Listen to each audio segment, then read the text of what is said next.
Muy buenas tardes, bienvenidos de nuevo a Negocios Televisión, bienvenidos a este espacio informativo pendientes de todas las últimas horas, atentos a alertas aéreas en toda Ucrania. Enseguida les contamos cómo está la situación en Ucrania después de este terremoto político, después de la caída de Andrei Yermak, con el presidente ucraniano Volodymyr Zelensky, que anunciaba la renuncia de su mano derecha. Todo esto en un momento en el que Donald Trump, el presidente de Estados Unidos, hablaba de entregar los territorios conquistados, los territorios ocupados a Rusia. Un momento además de alerta máxima en Venezuela y un momento en el que vamos a empezar poniendo el foco en últimas horas que conciernen a Ucrania, donde en estos momentos hay alerta de ataque aéreo en todo su territorio. Las sirenas se han oído primero en Kiev y luego en otras regiones del país. Se ha emitido hace apenas un par de minutos una alerta antiaérea en toda Ucrania. Es lo que apunta el sistema oficial de alerta pública. En Kiev han empezado a sonar las sirenas y luego la alerta aérea se ha extendido a otras regiones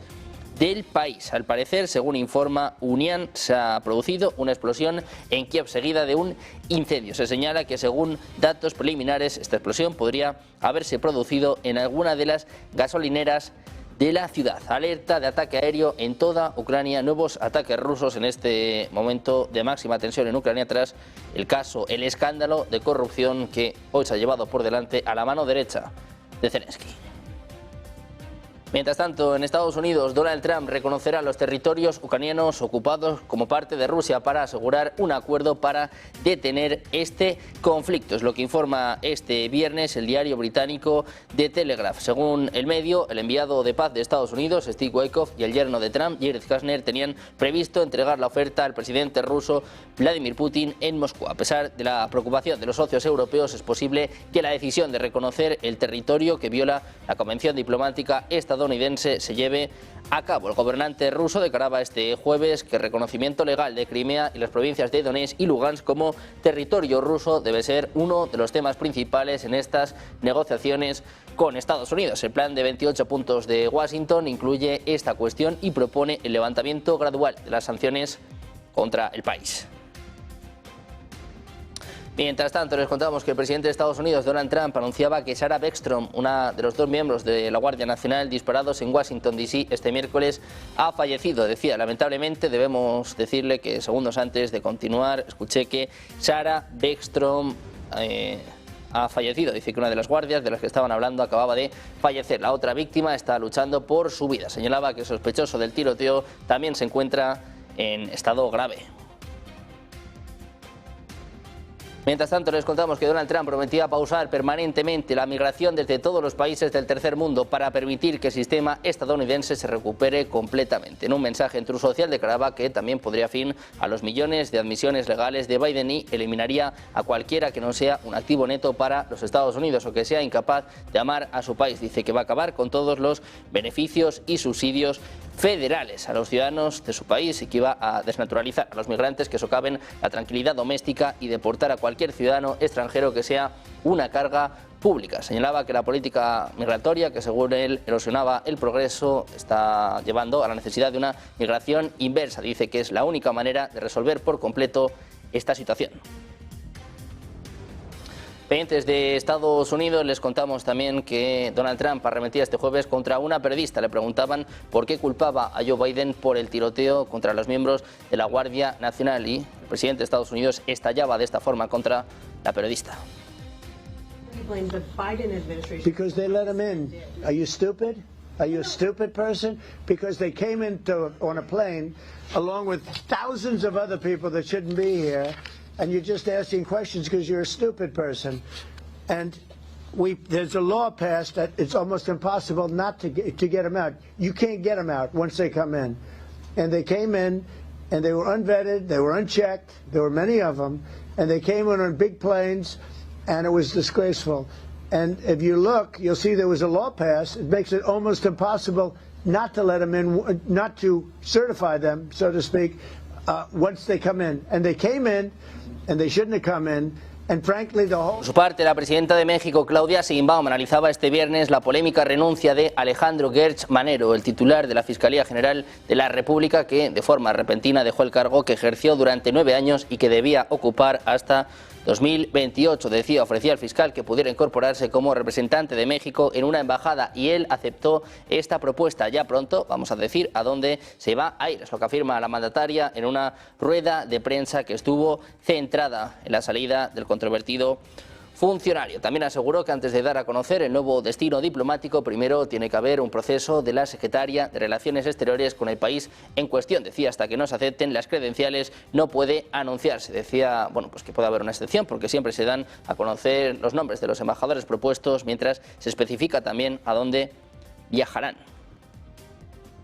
Pendientes también del conflicto en Ucrania, enseguida ahondamos en la renuncia de la mano derecha de Volodymyr Zelensky, esta dimisión de Andriy Yermak, que tenía lugar hace más o menos una hora con las declaraciones del presidente ucraniano Volodymyr Zelensky, que daba cuenta también de esta cuestión, con esta alerta aérea en toda Ucrania, con la que abríamos este espacio informativo, y con el presidente ruso Vladimir Putin, que decía en su encuentro con el primer ministro Víctor Orbán en el Kremlin que una cumbre entre su país y Estados Unidos aún podría celebrarse en Budapest. Decía que si durante las negociaciones han decidido utilizar el sitio de Budapest, estará muy feliz y agradecería su disposición a ayudar. Es lo que apuntaba Putin a Víctor Orbán. Revelaba que fue el propio Donald Trump quien propuso Budapest como sede de la cumbre. Dice que tenía muy buenas relaciones con Hungría y que el propio Putin también hacía lo propio. Dice que además estarían encantados de aceptar, es lo que apuntaba el líder ruso. El Kremlin, que ha dicho este viernes que ha recibido el marco del plan de paz de Estados Unidos ajustado tras las consultas con Ucrania y la Unión Europea en Ginebra. Decía Peskov, nos han comunicado los principales parámetros y la próxima semana tendrá lugar una conversación en Moscú. Es lo que apuntaba en su rueda de prensa telefónica diaria. Peskov declaró que de todos modos Rusia no quiere comentar acerca de los avances sobre la paz con Ucrania en formato tan público con megáfono por no adelantarse a los acontecimientos. Por otro lado, no quiso revelar todavía la fecha exacta en la que esperan en Moscú a Steve Witkoff, el enviado del presidente de Estados Unidos, Donald Trump. Precisamente el presidente ruso Vladimir Putin advertía sobre un colapso inminente en el frente de Zaporilla. Anuncia un aumento de la capacidad de combate de las tropas rusas. Конечно же, Россия будет и далее плотно взаимодействовать с союзниками по всем вопросам укрепления военного потенциала ОДКБ. Основные усилия сосредоточим на повышении боеспособности национальных контингентов и совершенствовании управления коллективными силами. Предлагаем запустить масштабную программу оснащения коллективных сил современными образцами российских вооружений и техники, доказавшими свою эффективность в ходе реальных военных действий. Precisamente Rusia añadía este viernes a Human Rights Watch a su lista de organizaciones indeseables, prohibiendo de facto que el grupo de presión con sede en Nueva York opere en su territorio. Rusia no dio una decisión y HRW, que se vio obligada a cerrar sus filas en el país en 2022, no hizo comentarios. Desde que Rusia lanzó su ofensiva contra Ucrania en febrero de 2022, el Ministerio de Justicia del país prohibió a decenas de grupos críticos con la política del Kremlin o la conducta de Moscú en la guerra. Human Rights Watch, que investiga y publica informes sobre abusos perpetrados por militares y gobiernos en todo el mundo, condenó repetidamente esta guerra. Acusa al ejército ruso de llevar a cabo una letanía de violaciones, unas acusaciones que Moscú niega. Entre otras organizaciones etiquetadas como indeseables, en Rusia se encuentran el Foro Mundial para la Naturaleza, Greenpeace, Transparencia Internacional y la Fundación Elton John contra el SIDA. Mientras tanto, les contamos también que científicos del Instituto de Ingeniería Física de Moscú crearán la primera aeronave del mundo híbrida entre avión y dirigibles, lo que informan los medios locales. La iniciativa forma parte del desarrollo de una plataforma atmosférica de gran altitud destinada a funcionar como estación base para telecomunicaciones, capaz de permanecer durante largos periodos sobre una región concreta. Este vehículo aéreo no tripulado permitirá probar comunicaciones 2 de 2 en redes no terrestres y monitorear la superficie terrestre, integrándose en futuras infraestructuras tecnológicas. El diseño combina características de aviones y dirigibles, aprovecha la flotabilidad neutra en la estratosfera para mantenerse en el aire sin gastar energía, mientras que su aerodinámica, similar a la de un avión, le permite resistir con un consumo energético mínimo fuertes vientos. La aeronave sienta las bases para plataformas estratosféricas de larga autonomía de hasta 1000 horas integradas en redes distribuidas para apoyar la transición hacia sistemas de telecomunicaciones 6G. Miramos a lo que es una de las noticias del día de hoy. El presidente ucraniano Volodymyr Zelensky anunciaba este viernes que el jefe de su oficina presidencial, Andriy Yermak, presentó su renuncia después de que la agencia anticorrupción del país iniciara una investigación en su contra. Yermak, considerado uno de los asesores más influyentes de Zelensky, también lideró el equipo negociador de Ucrania con Estados Unidos como parte de un reciente esfuerzo diplomático para encontrar una solución diplomática al prolongado conflicto de Ucrania con Rusia. Mientras tanto, el domicilio de Yermak fue allanado este viernes por su presunta participación en un plan de sobornos de 100 millones de dólares. Zelensky revelaba que el jefe del Estado Mayor del país y otros altos funcionarios representarán a Ucrania en las conversaciones con Estados Unidos. Decía Zelensky, Rusia realmente quiere que Ucrania cometa errores. No cometeremos ningún error. Así hablaba el líder de la nación ucraniana.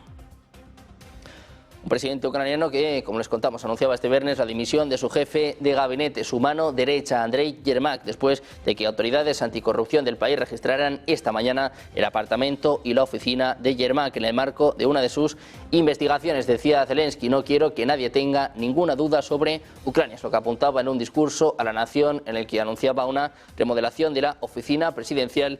Según informa la agencia EFE, se dice que la actual primera ministra, Yulia Sviridenko, podría ocupar su puesto como mano derecha, podría relevar a Andriy Yermak. El jefe de la oficina, Andriy Yermak, decía el propio Zelensky, ha presentado su dimisión. Decía que este sábado va a mantener consultas con posibles sustitutos de Yermak. La última hora pasa por informaciones del diario Insider que apuntan a que Yulia Sviridenko, la actual primera ministra de Ucrania, podría ocupar el cargo de Andriy Yermak, mientras que habría más movimientos en su gabinete. Se dice que habría también un nuevo primer ministro que saldría dentro del gabinete que actualmente tiene Ucrania. Terremoto político en Ucrania. La mano derecha de Zelensky, Andriy Yermak, dimite en el día de hoy.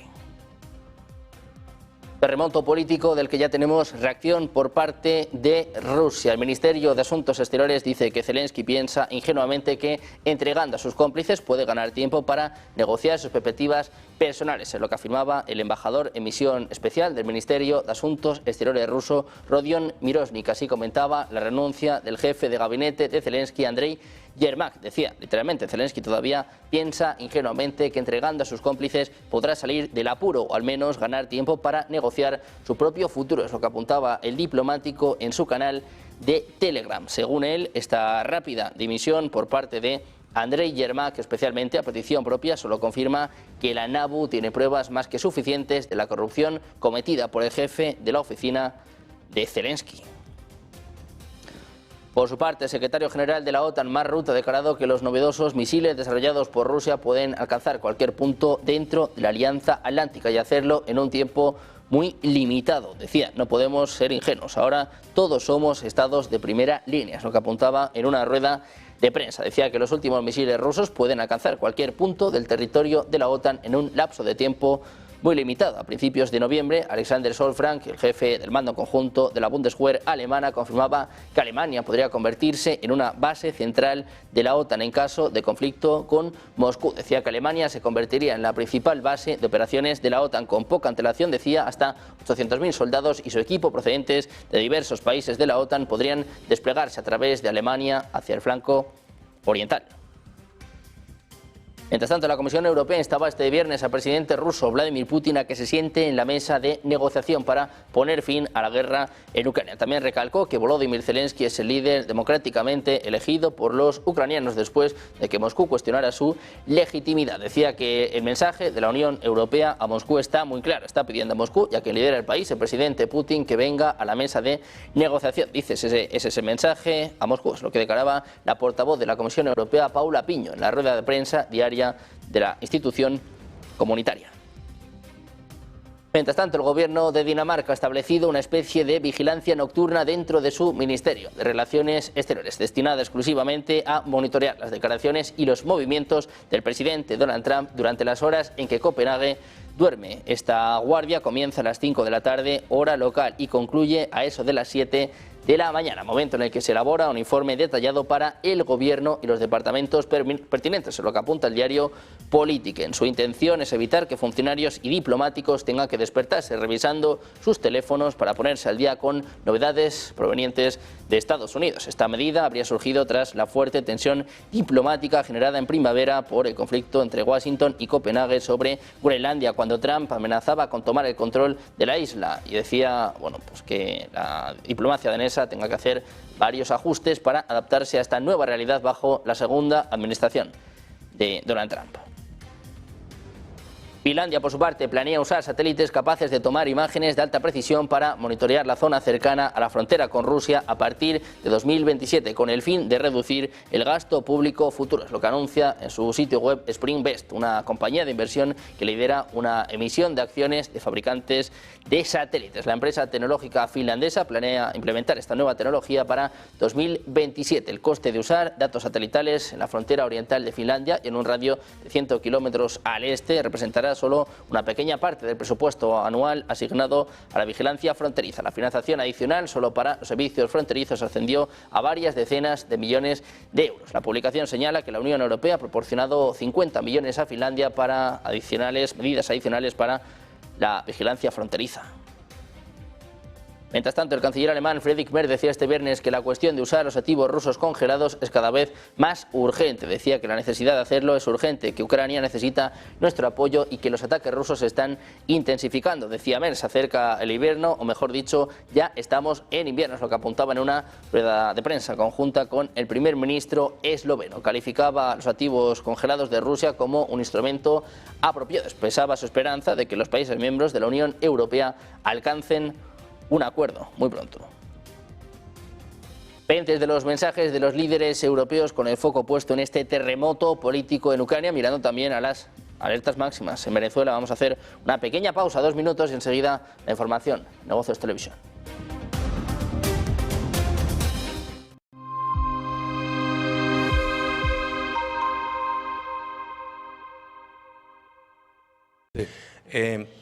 Europa, pues Europa lo que hemos dicho siempre, es decir, es un continente con los mismos vicios que los franceses atemperados. Ya.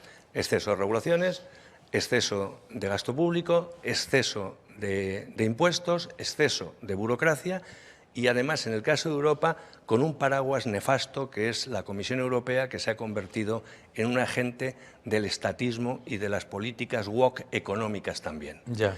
Entonces, Europa es el bajo imperio romano.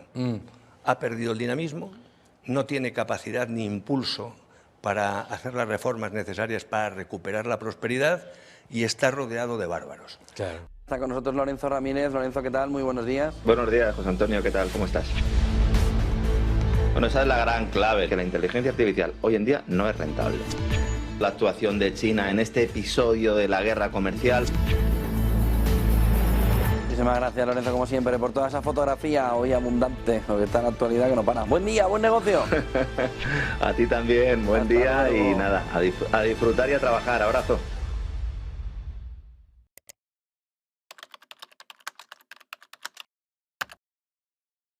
Buenos días, 8 de la mañana es la figura de Charlie. Buenos días, 8 de la mañana, dicen que al oro le han bajado a la tierra después de la jornada de ayer. Seguimos en Negocios Televisión. Mañana continuamos en Negocios Televisión. Sean bienvenidos de nuevo a Negocios Televisión. Negocios Televisión. Sobre todo intentando ver lo que Europa está poniendo encima de la mesa en esos ejercicios militares.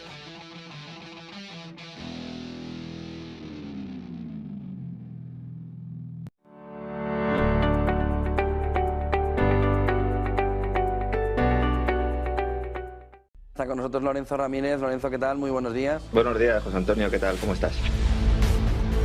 Bueno, esa es la gran clave, que la inteligencia artificial hoy en día no es rentable.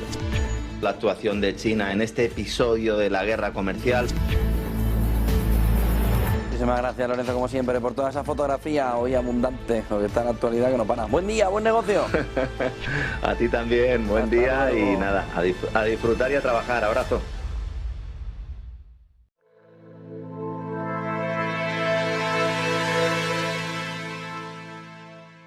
Seguimos en Negocios Televisión, seguimos pendientes de las últimas horas, esperando en los próximos minutos al presidente ruso Vladimir Putin. Vamos a contarles que la Oficina de Implementación de Sanciones Financieras de Reino Unido emitía una licencia general retrasando las sanciones a Lukoil, en concreto hasta el próximo 26 de febrero de 2026. Reino Unido designó a la compañía energética bajo el reglamento de sanciones sobre Rusia de 2019 el 15 de octubre. Las sanciones financieras estaban previstas para entrar en vigor el 28 de noviembre, justo antes de la medianoche, antes de que la OFSI emitiera esta exención. Sin embargo, el Tesoro británico se reserva el derecho de modificar, revocar o suspender la licencia general en cualquier momento.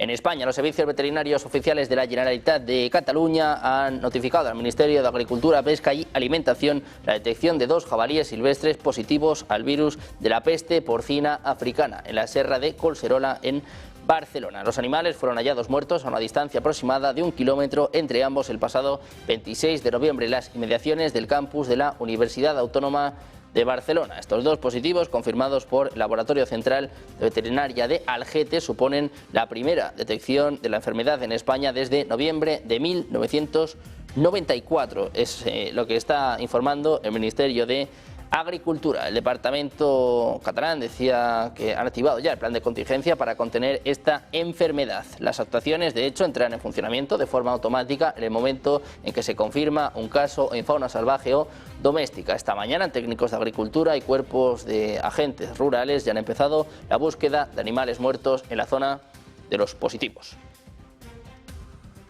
Pendientes de la actualidad nacional, ponemos el foco en Venezuela. Les contamos que la primera ministra de Trinidad y Tobago ha confirmado que el ejército de Estados Unidos está instalando un nuevo radar en el país, próximo a la costa de Venezuela. Este radar se ubica en la isla de Tobago y tiene el objetivo de monitorear actividades dentro y fuera del país. Es lo que están publicando este viernes medios locales. Señalaba que las tropas estadounidenses siguen en el país y que han estado colaborando en la modernización del aeropuerto y la vigilancia en Tobago, pese a que este miércoles afirmaba que los marines ya se habían marchado. Decía que la instalación les va a ayudar a mejorar su vigilancia de los narcotraficantes en sus aguas, es lo que apunta la primera ministra en un discurso similar al usado por Washington en esta crisis con Venezuela.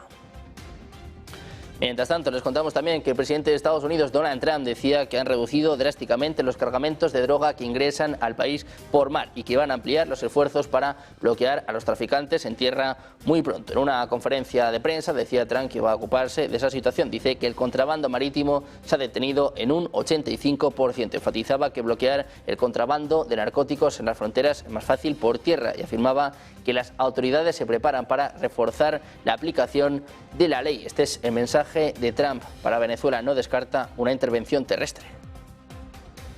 All of you are backbone of America, and you really are the backbone of America's air power. And in recent weeks, you've been working to deter Venezuelan drug traffickers, of which there are many. Of course, there aren't too many coming in by sea anymore, you probably noticed that. From sending their poisons into the United States, where they kill hundreds of thousands of people a year. But we're going to take care of that situation. We're already doing a lot. We've almost stopped. It's about 85% stopped by sea. You probably noticed that. People aren't wanting to be delivering by sea. And we'll be starting to stop them by land also. The land is easier, but that's going to start very soon. We warn them, stop sending poison to our country. Por su parte, el presidente de Venezuela, Nicolás Maduro, podría exiliarse en Turquía en caso de una invasión terrestre o cualquier otra operación por parte de Estados Unidos, es lo que revela el Washington Post. Consultaba a expertos en esta materia que señalaban que el mandatario podría refugiarse en aquel país debido a la buena relación que mantiene con su homólogo turco Recep Tayyip Erdogan. Maduro también ha sido de los pocos líderes que ha tenido buena relación con Erdogan. Le llamó cuando consiguió ocupar el poder en 2024. Maduro también voló desde Caracas en 2023 para estar presente en la ceremonia de su compañero, al que llama hermano. Desde entonces, ambos gobiernos han intercambiado numerosas visitas en los últimos años, además de que firmaron acuerdos estratégicos y han mantenido una relación comercial saludable. Varios expertos afirman que Maduro elegiría ese país como un posible refugio en caso de huir. Por su parte, China afirma este viernes que se opone sistemáticamente a la política de medidas coercitivas unilaterales que Estados Unidos aplica contra Venezuela, ya que contraviene el derecho internacional y no cuenta con el aval del Consejo de Seguridad de las Naciones Unidas. La posición del gobierno del gigante asiático fue expuesta por la portavoz del Ministerio de Relaciones Exteriores, Mao Ning, que respondía a la prensa sobre la reciente designación del Cártel de los Soles como organización terrorista, una acción calificada por Caracas como una ridícula patraña porque se sanciona a un grupo inexistente. Según Global Times, la alta funcionaria recalcaba el rechazo a las medidas coercitivas unilaterales de Estados Unidos y a la injerencia de fuerzas externas en los asuntos internos de Venezuela bajo cualquier pretexto. En ese contexto, en esa línea, Pekín instaba a Washington a levantar sus sanciones unilaterales ilegales, ya redoblar sus esfuerzos para contribuir a la paz, la estabilidad y el desarrollo en América Latina y el Caribe.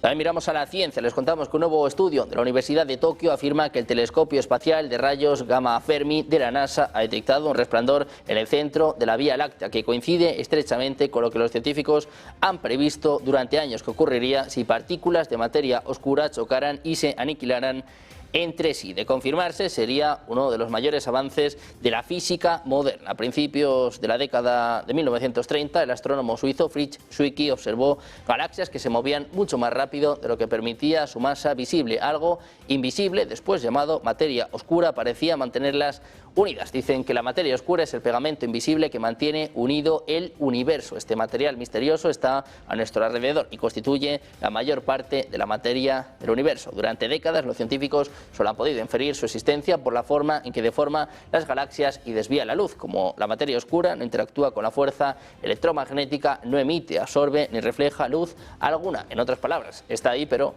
no podemos verla. Mientras tanto, les contamos que Tracy Atlas acaba de romper todas las reglas de la física de los cometas. Una vez más, Mitsunori Shimura ha vuelto a capturar una vista extraordinaria de Tracy Atlas. Aunque la observación se realizó el 22 de noviembre, la imagen se publicó hace solo unas horas. Habla de las nuevas anomalías de Tracy Atlas. Dice que la cola de iones y polvo es extremadamente delgada y está nítidamente colimada, a diferencia de los cometas típicos, cuyas colas se ensanchan con la distancia. Esta se mantiene inusualmente estrecha, rígida y lineal, casi como un rayo en lugar de una columna de polvo. Este nivel de estrechez de la cola no coincide con la forma en que el polvo o el gas de un cometa normal se extiende bajo la luz del sol o el viento solar. La segunda anomalía es que no hay curvatura detectable en la cola. La mayoría de las colas de los cometas se curvan debido al movimiento orbital relativo al flujo del viento solar. Aquí la cola es perfectamente recta sin mostrar curvatura, lo cual es altamente atípico. El tercer punto habla del brillo de la cola, que es inconsistente con el brillo de la coma. La coma es brillante y extendida, pero la cola se desvanece en una caída abrupta e inesperada y no en un desvanecimiento logarítmico suave, típico de la dispersión de polvo. Esto sugiere que la cola puede no estar compuesta de granos de polvo normales. El cuarto punto dice que la coma muestra un núcleo inusualmente simétrico, casi esférico. Las comas cometarias naturales suelen mostrar chorros anisotrópicos o asimetría debido a la desgasificación irregular del núcleo. Esta tiene un brillo central casi perfecto con una suavidad atípica, casi como una emisión controlada y no una sublimación caótica. El quinto punto habla del filamento secundario tenue y extremadamente largo. Es visible paralelo a la cola principal. En lugar de una separación de cola de polvo más iones, parece más una segunda estructura similar a un rayo, extremadamente sutil pero lineal. La diferencia angular entre las estructuras es demasiado pequeña para la física normal de doble cola. El sexto punto dice que la condensación interna es demasiado compacta. La región del núcleo es similar a una estrella en lugar de difusa. Ese nivel de concentración central es más parecido a una fuente puntual de lo esperado para un núcleo de cometa polvoriento y sin resolver. El séptimo punto y el último dice que no se observan grumos de escombros, estrías ni texturas en la cola. Las colas de polvo normalmente muestran estrías, grumos, serpentinas o nudos de brillo. Sin embargo, esta cola es anormalmente lisa, uniforme y sin textura. Una cosa está clara, Tracy Atlas no se comporta como nada que hayamos visto entrar en nuestro sistema solar. Estas nuevas imágenes plantean más preguntas que respuestas. Pendientes de las últimas horas en torno al 3 ya de las mirando a lo que es la noticia del día, este terremoto político en Ucrania con Andrei Yermak, la mano derecha de Volodymyr Zelensky, que ha tenido que dimitir hace apenas unas horas con los nombres que ya suenan para sucederle, con la respuesta por parte de Rusia. Vamos a hacer una pequeña pausa, 2 minutos, enseguida los expertos en Negocios Televisión.